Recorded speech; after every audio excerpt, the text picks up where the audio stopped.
Hey everybody, welcome to another video about Brill Media and digital advertising and programmatic advertising. My name is Robert Brill and we'll jump right into it. This video is for you if you want to learn about hyperlocal advertising, location-based advertising, and the ways that these are used to drive business results for clients. Whether you work with us or another agency, it's good to know the fundamentals here. So, we're going to focus in on hyperlocal advertising, and on our website, the key big tagline is revolutionary targeting, addressable results.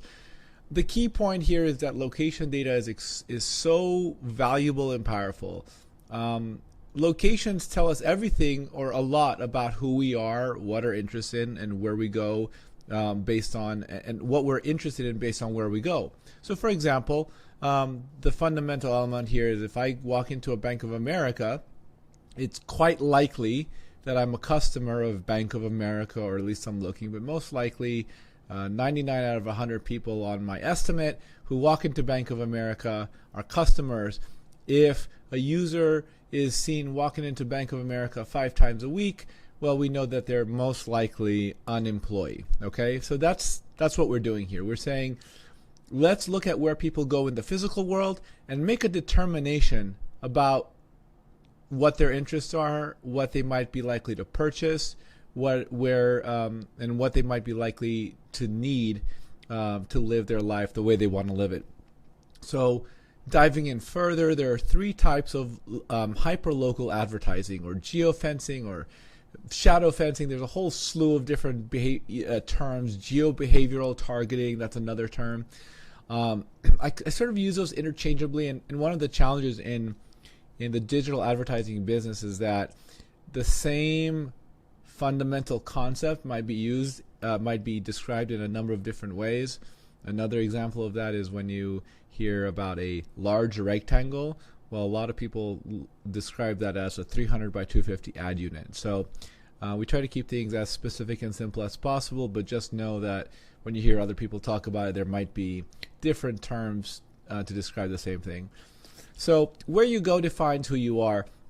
The basis of this is hyperlocal advertising, using location behaviors to make a decision about where to serve an ad. So how do we use this?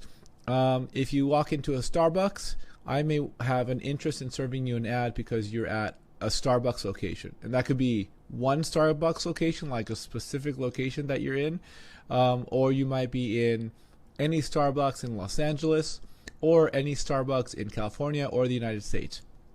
And if I'm Coffee Bean, maybe I want to reach you who goes to Starbucks and bring you into Coffee Bean next time. That's an example of location targeting.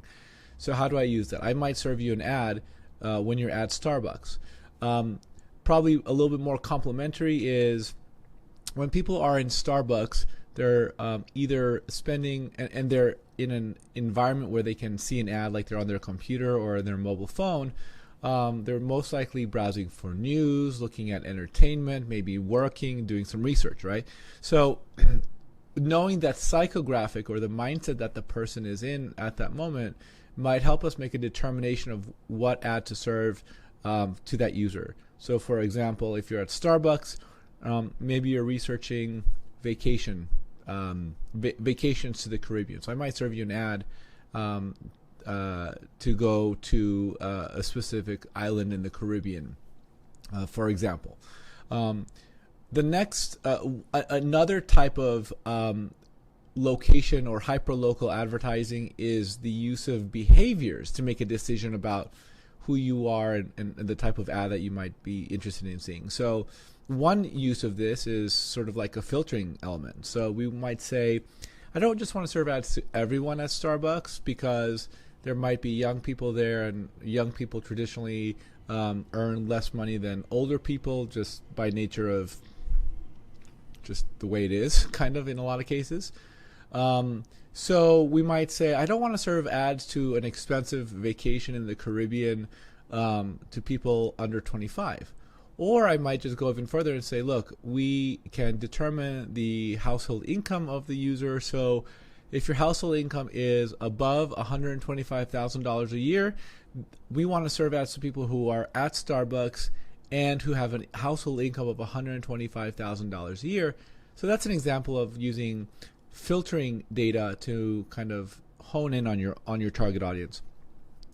Something that's different is this behavioral targeting, which is to say, maybe you just generally go to maybe we want to target upward mobility, so people with high discretionary income.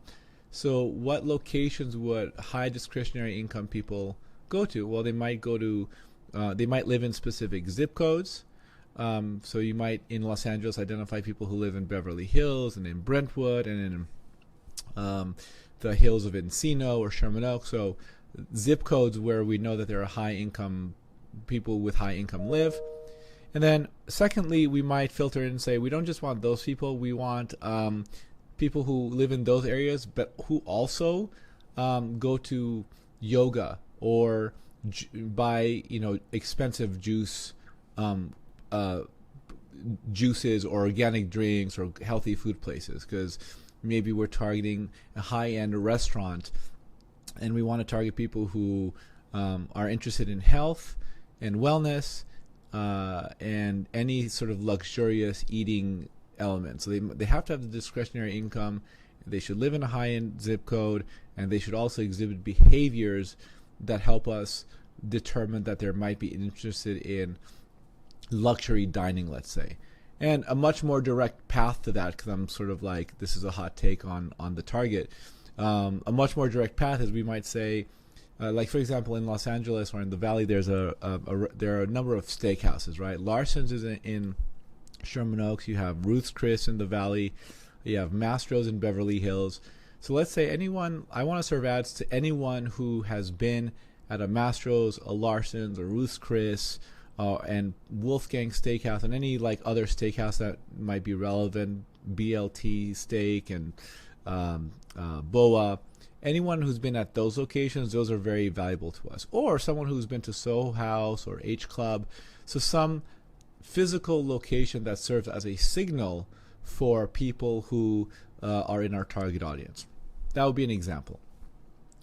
And then finally, we can look at place-based remarketing.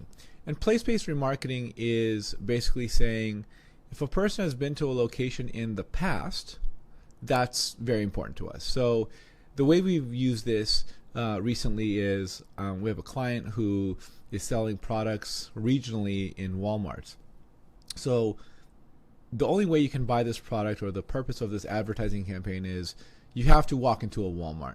And so what better way to make a decision about who to serve an ad to in a Walmart is just to find people who we've seen walk into a Walmart in the past and say, next time you go to Walmart, buy this particular product. So we draw geofences around all the Walmarts that we're interested in, and that's a really easy search to do. Just type in Walmart, filter by zip code, by region, by area. So all the Walmart in Los Angeles, or like if it's in like 3 stores, we can say, okay, let's only target people who walked into these 3 particular locations. Anytime we see that person, we have the opportunity to serve them an ad. They don't have to be at the Walmart at that moment. They can be at home or at work or doing something else. But the idea is these location behaviors now start to become very powerful signals about the types of people who we want to serve ads to. Another example would be, if your product is sold at 7-Eleven, well, if you have walked into a 7-Eleven in the last 30 days, you should see the ad. Another example of this would be, if you're a sports marketer and you want to reach people who go to Dodger Stadium, well, here's a great way to do that. You can geofence the locations at, the times at Dodger Stadium when there are games, and barring any extraneous concerts, I mean, it's just the only people who are going to Dodger Stadium in Los Angeles are Dodgers fans, or maybe fans of opposing teams, but they've been in the stadium. So we'll say, let's serve ads to anyone who we've ever seen at Dodger Stadium, and this would be good for like Farmer John hot dogs, for example, because they're the official like Dodger dog of the Dodgers, right? So it's and what's interesting about this is sponsorships at Dodger Stadium are super expensive, right? You see massive brands, but in order to reach that audience at Dodger Stadium, you don't have to limit yourself to a sponsorship directly with the Dodgers. You can hyperlocal geofence Dodger Stadium and reach the same audience for pennies on the dollar, and it's super effective and it drives return on ad spend. So that's our view on hyperlocal advertising. There's a ton more use cases. We use it to drive foot traffic to restaurants, for example. Anyway, a lot more use cases. In subsequent videos, we'll go over that even further. All right, guys, have a good day.